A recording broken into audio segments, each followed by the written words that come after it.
Hi there, and we are back after a short break, ready to get on with the rest of the teams. For anyone who missed the previous game, the game was Rustbreaker, and it was made by the Knights of Boria.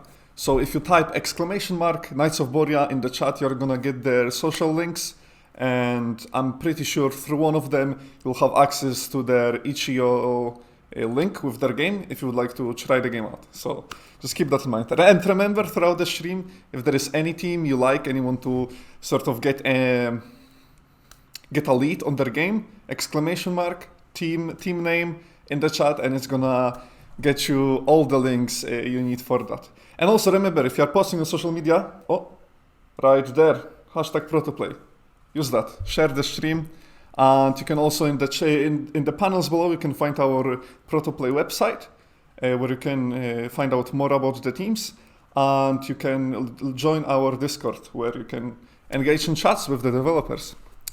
Okay, without further ado, we're gonna get to our next game and our next team, which is Quarant Inc. And let's see what they got for us. The last surviving settlement in the world. After 70 Hello? years of relative peace and safety, Hey, the how's it mystic going? energy which It's going amazing, how are you? has been sabotaged, plunging it into danger. So this is a one-of-a-kind interview. We're getting a duo of the developers. Would you like to introduce yourself? Before it's too late. You want to go ahead? Yeah. Hi, I'm the Agnieszka. I'm the team leader and artist in Quarantine. Hey, my name is Killian, and I'm the creative lead and game designer for Quarant. Awesome, wonderful. Now tell us about your game. What is it? What's the name? So our game is called Alban, Dread by Darkness, and it's set in an alternate history Scotland where fire never existed, and Homo sapiens are not the only humans. So there's another species of humans called Homo fregus, and we basically wanted to create like an entire, completely original society where almost everything is different, and tie it back to the central game mechanic of the player having like an orb where which lights kind of the 2 or 3 meters around them and allows them to see in almost pitch black darkness. And it's kind of like a terror game. So we wanted to make it like a terror game instead of a horror game where instead of just basically jump scares, focus a lot more on kind of rising the tension very slowly. I see. Yeah, I quite like the approach you took towards the theme of the game. Speaking of which, where did the idea for the theme come from? You touched on Homo sapiens and a lot of biological history of the world. How did that come to place? How did that come to be?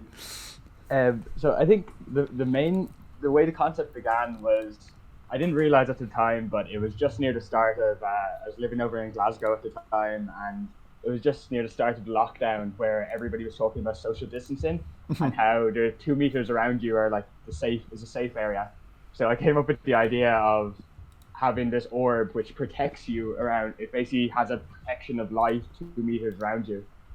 And I think it was kind of like me just kind of thinking and I guess worrying in a way about kind of lockdown, social distancing and the pandemic and everything, and then kind of bringing that into the actual game itself. And in terms of the actual kind of society and having like another species of human and everything, I was reading a book at a time called Sapiens by Yuval Noah Harari, and it talks about kind of like the evolution of Homo sapiens and stuff, and I think that kind of fed into it a bit as well. I see. That's cool. I think what's interesting, I'm sure you're not going to be the last team that actually took from the quarantine and the pandemic as an inspiration for the for the game. It's such a huge part of our lives. What would you say you're, let's say, most proud of? The best result you managed to achieve in the time you've had at your hands? I think honestly just the fact that we made a pretty well functioning game that we're all pretty kind of happy with. We did it in a very kind of, I guess Agnes can speak more about this, but we did it in a very kind of, I think like kind of democratic way where it wasn't just kind of like one team leader deciding everything and everybody else being like, okay, fine, we'll just do that, you know. Like from the start, it was kind of Agnes and I were both kind of sharing the role of leader. Some of the production tasks, some of the kind of creative side, the team management, And we also like throughout the entire development made like a conscious effort to make sure that like every member of the team was actually kind of had like an active say, and we were on a kind of like flat equal level instead of having like a boss and the workers. Yeah, yeah. I think that's very helpful for when you've got small teams, that Yeah, everyone definitely. feels like this is their game, and every member of the team can say that with confidence. Like that's my game, and you come together to create that one thing, which I think is great. Yeah. Also, just to make sure that we can hear Agnieszka, could you say a few words to check your audio? Yeah, sure. Yeah, I think I would say what I'm proud of is that today a lot of the fantastic games that we're seeing have been made by people for a longer period of time than we just started with Transfuser making this game. And it's a pretty huge project, so obviously we'll be continuing to work on it.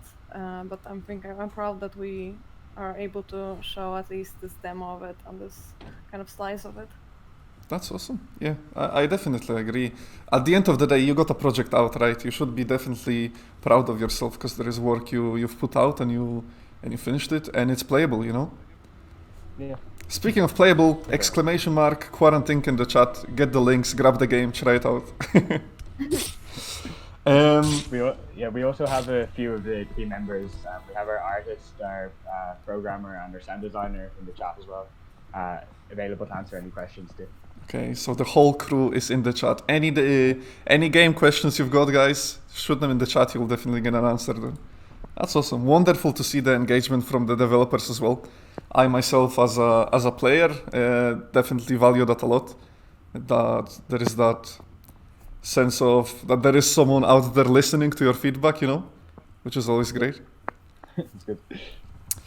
So, has your development plans changed since you enrolled on Transfuser? How did that go? Did you have a different idea for the game, or did the idea for the game come in for the purpose of solely participating in this? I would say we started off really ambitious. So, I mean, Killian has this amazing imagination to come up with story. But we decided to actually just start from the sort of with this kind of early access game in mind, that we just wanted to create this world and the mechanics first, and our plan is to basically add the storyline a little bit later after the kind of horror and terror structure and the mechanics of the game are done. So we kind of just not really cut the game, but just split it into different sections of development. I see. Before we carry on with the rest of the questions, I really enjoy the theme of the game. I think it's very well settled for where you're at in the development. It's sort of clear to get the idea of where this is heading. For example, UI, I find it quite polished for where the game is at, which is very nice to see. Nice. It makes for a very easy tutorial. I'm not sure viewers notice, but when you actually start the game, you get a very clear idea of the movement of your character, and it takes seconds to learn it. It's not not rocket science, and it's just you get into it and off you go, enjoy the game, which is great. That was definitely some early feedback we got, where we needed to kind of more clearly explain, and it was definitely a very good thing to add that. I certainly agree, because especially with the indie games, I would say it's crucial to make player aware how to play your game, how you play your game properly, and what you should avoid in your game, so they get an idea of how to enjoy it. If you know what I mean. And knowing the controls, which might be uncommon for the indie games if we compare them to the AAA games, it's important to let the player know what they are straight away, which you've done, so good job. Thanks. I touched on that with the Knights of Borea. So since you became part of the Transfuser community and sort of engaged in that, did that influence your development in any way? Did that change the way you see your project? Did that help you reduce your scope, perhaps? How was that for you? I think, I mean, Killian can also talk about this, but just the interaction with the facilitators and our ex-lecturers, our local hub persons just helped us a lot in just kind of getting some guidance and really figuring out how to actually make this game and not make it into a reality. Yeah, like their guidance was like invaluable, to be honest. Like we were obviously, I guess this happens. Like obviously, you know yourself as a game developer, or a studying game developer, that like it's often very easy to just kind of have like tunnel vision and be like, okay, so this is a game, this is what we're gonna do, and it's really good to have like an outside point of view who is also kind of like an expert in Yeah. it in a way, to give some like good advice and say like, no, like you really need to, you know, cut that back or focus on this instead. And I think that helped us a lot to, you know, make us actually have a playable game instead of just like, I don't know, a game which doesn't really function at all, you know. I see. Yeah, certainly.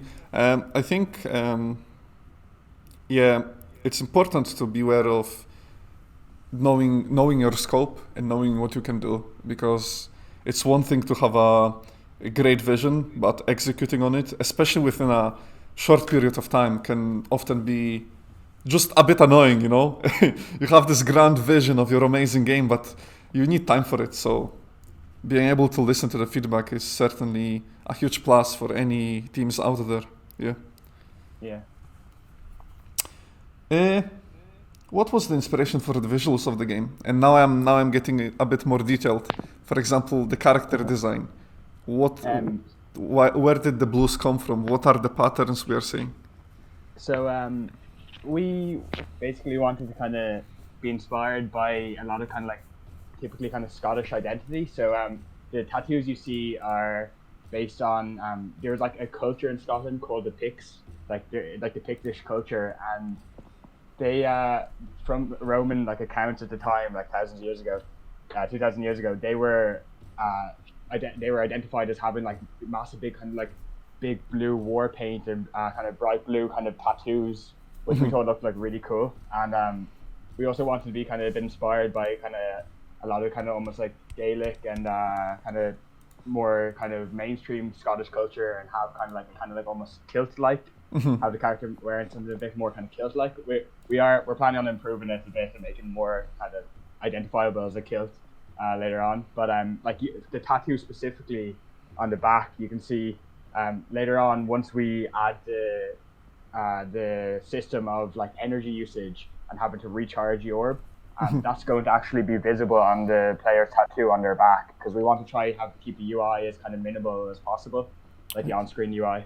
Yeah, that sounds like a wonderful idea. Yeah, definitely. Yeah, yeah. And then in terms of like just the general, I guess the general visuals, we wanted to go for something kind of like a bit kind of more different from just normal medieval, and having kind of more like older, kind of more pre-medieval. But instead of having like the very kind of important and typical kind of red lighting of like kind of warm lighting of like fires and torches and everything, we thought it'd be really interesting for like a terror game to replace it with kind of really cold, kind of blue, weird lighting. It's like modern medieval. Yeah, yeah. Like we wanted to have some kind of like sci-fi, some kind of fantasy, and try I mix it see. about. Speaking of sci-fi, and the game seems very mysterious. So I take it it's very. Is it heavily focused on the lore, or do you want the player to have the sense of this atmosphere? Of this. Um, I guess this might be a bit of a cop out of an answer, but like both. Okay. um, Yeah. so like I think we definitely want to focus a lot on like a lot of world building, having lore, but we also want to have like a massive amount of mystery as well. Like we have already just like a massive, the game. If you saw the game design document, we have just like so much information about like the logic of the world and the world science and how the electricity works, and we also have a full timeline showing like this. There's basically what happened was, there's a thing called Eildonmeat, which is like Old English for growing knife, which is basically when 500 years before the events of the game take place, basically you like during the winter solstice. After that, instead of there being more and more hours of sunlight, it basically kept decreasing until there was only 5 hours of sunlight each day, just consistently. And because of that, like that was the same time these monsters came, and there's loads of mystery based on that. And there was also another event where half the town, half the borough, got like killed in a big massacre 70 years before as well, and that's kind of mysterious as well. So we want to have like a rich history while also keeping the mystery there as well. Yeah, I think that's very cool. In terms of as I'm watching the game, as I'm watching this guy carry this humongous orb somewhere. Let's see where he gets to. I'm getting this sense of a feel with all the blues and the reduced sight of length of vision. You know, the game has this sense of like almost like loneliness, and then the only interaction you get is with these monsters. So I think you are definitely on the right track on getting quite the not as scary, but this almost like a thriller atmosphere. You know.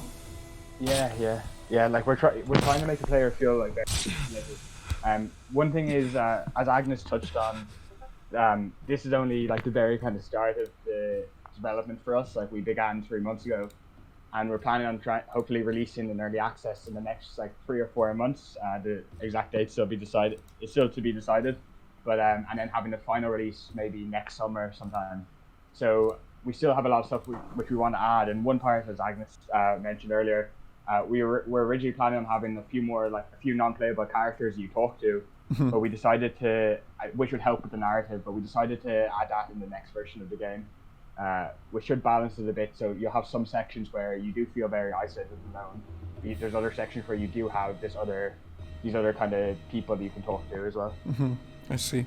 You spoke of sort of thinking of medieval ages, and what I'm seeing right now on the screen reminds me of that. I'm not sure if it was ancient Greek, was it mythology? The story about a guy who had to push a boulder up the hill. Not sure if you know what I'm talking about. Yeah, no, I do. I'm trying to remember. I read Percy Jackson when I was younger. I don't know the English name of it, but yeah, I know what's the Polish name? Sisyphowe prace, was it? But yeah. I have no idea. Well, any Polish viewers, they're gonna know. I know as well. I'm Polish too, so there you go.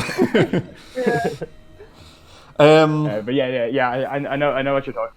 Yeah. The name escapes me at the moment, but yeah, I guess maybe it's very hard, I guess, in a way, to identify all the influences, because I guess there's so many tiny influences as well in general. Yeah. with the very well set out theme. Who do you think would like to play the game? Who are you hoping to see playing the game, really?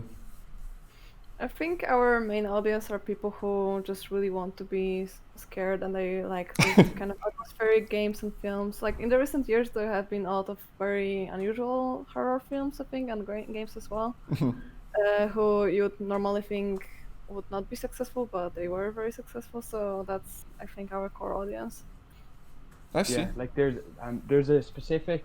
I'm trying to think of the name of it now, but there's a specific movie, the specific horror movie, which came out about 2 or 3 years ago, where the entire movie, I don't think there's any jump scare in the entire movie, and it's one of the most terrifying movies I've ever seen in my life. Most of it is like takes place during the day and everything, in like some like Swedish cult.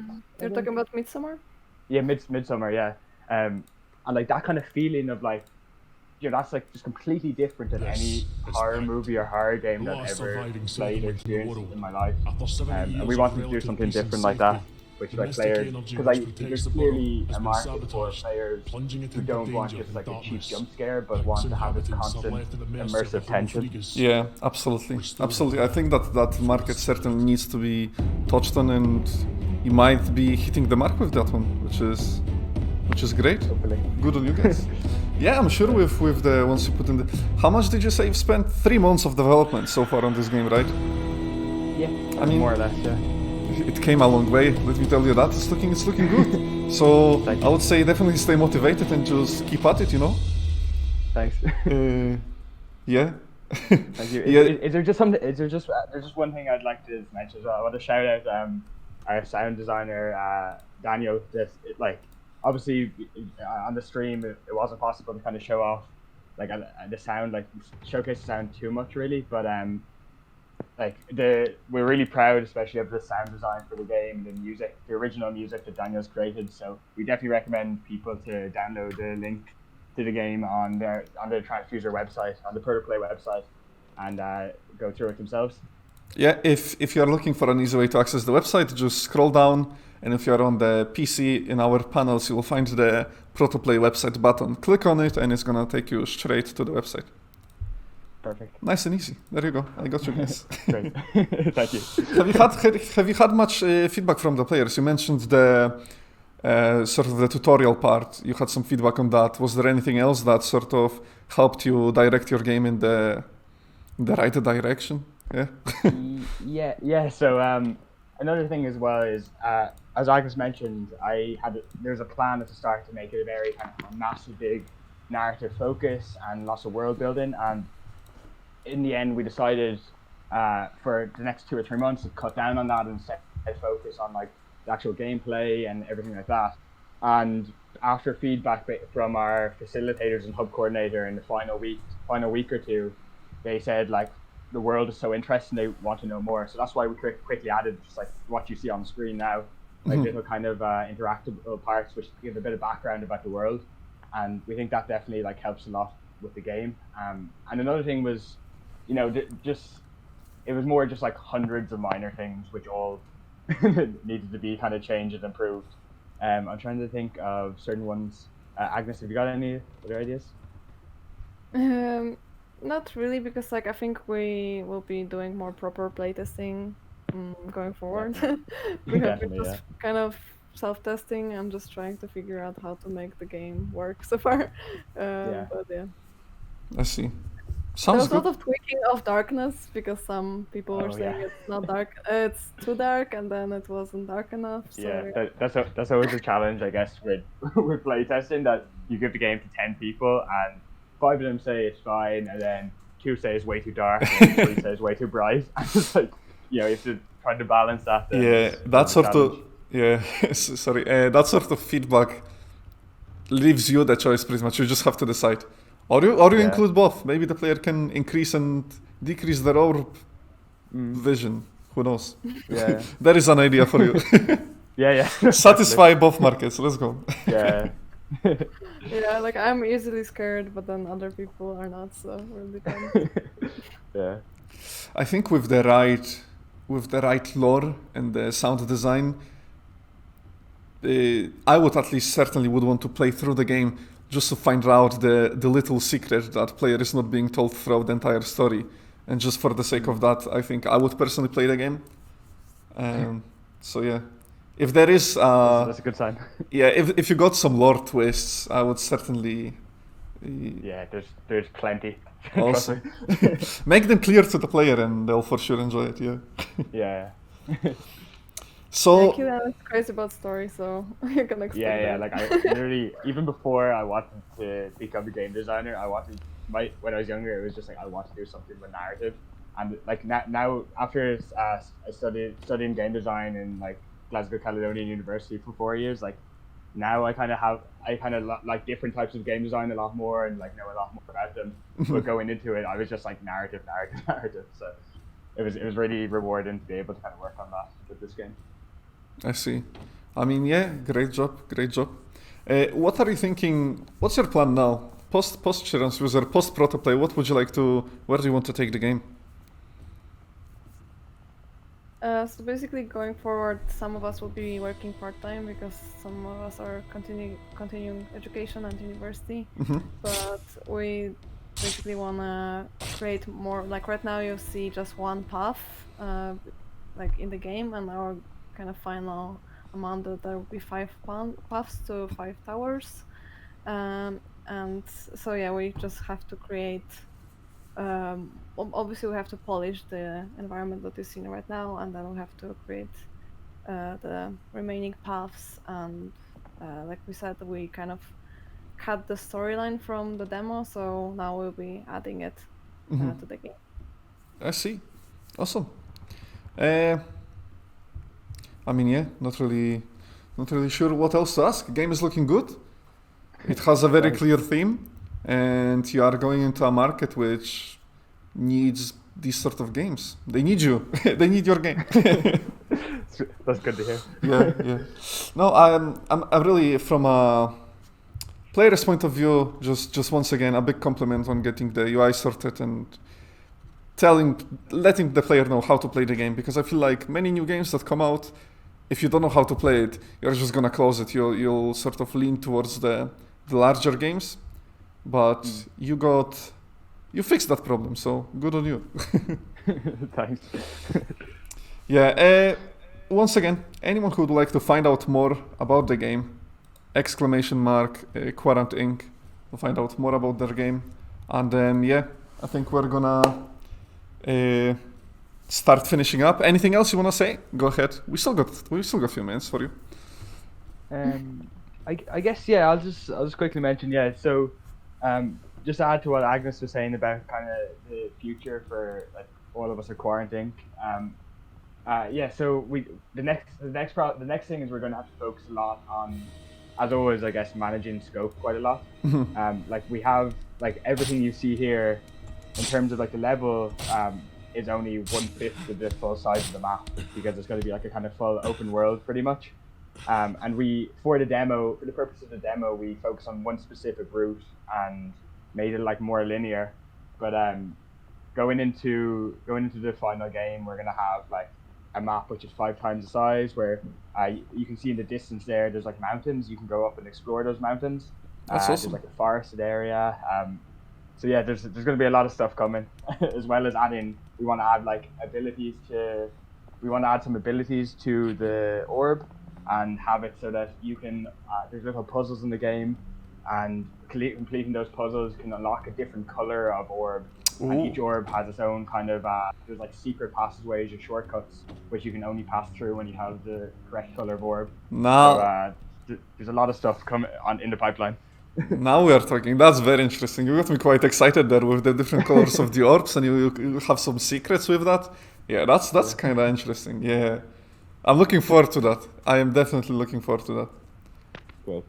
That opens up so many new development possibilities for the game as well. And No, it also kind of definitely. explains why the game is a bit monochromatic, because we know that it has to look good with all the different colors of the orbs, but obviously you can see it in the demo, so... Yeah, no, exactly, yeah. I see.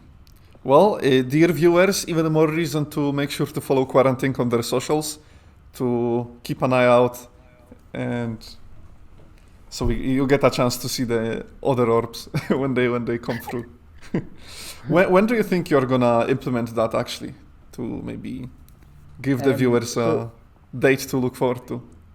We'll definitely, if everyone follows our Twitter account, we will, as we go along, be like tweeting out kind of screenshots and different kind of update things. We've already released some concept art that we've already made, and we'll continue to do that and have updated kind of visuals about the game.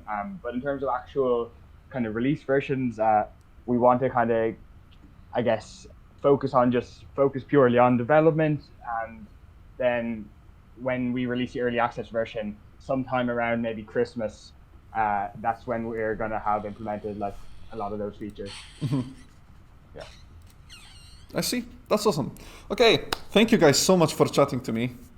So I was chatting to Killian and Agnieszka, the team members and developers of the team Quarant Inc. Thank you so much, and we're gonna go on a short break now, and we'll be back in a few minutes with the next game. Thank you. Be right back. Thank you. Thank you.